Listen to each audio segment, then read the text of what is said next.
Como criar um novo documento a partir de modelo no Scribus.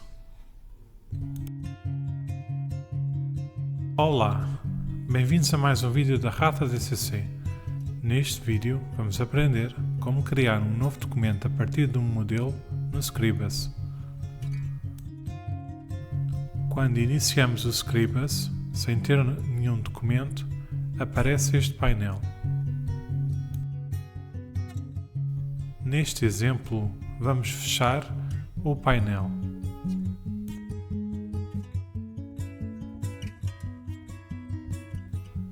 Clicamos no menu Fecheiro.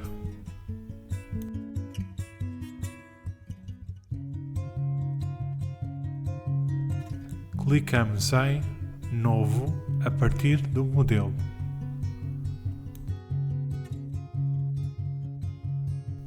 Temos agora este painel. À nossa esquerda temos vários modelos.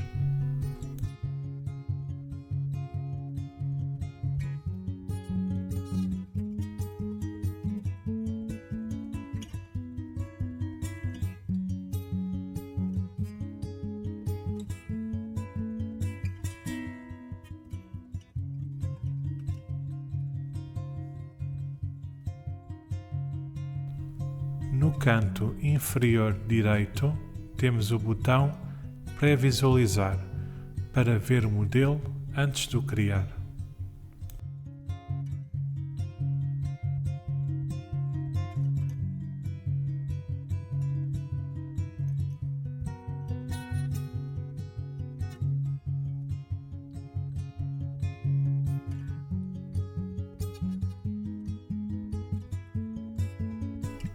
Também à nossa direita temos o botão Sobre. Aqui estão todos os detalhes do modelo, que inclui, por exemplo, as medidas.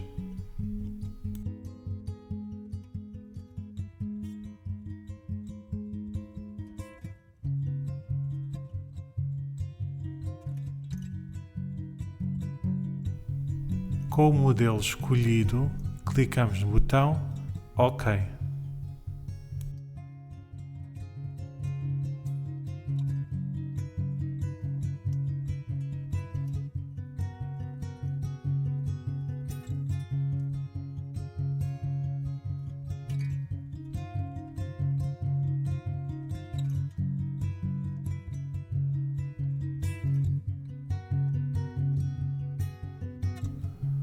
Temos agora o nosso documento criado para edição.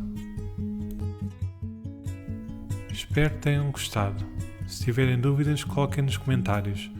Para mais vídeos sobre o Scribus ou sobre outros programas, vejam o nosso canal. Obrigado!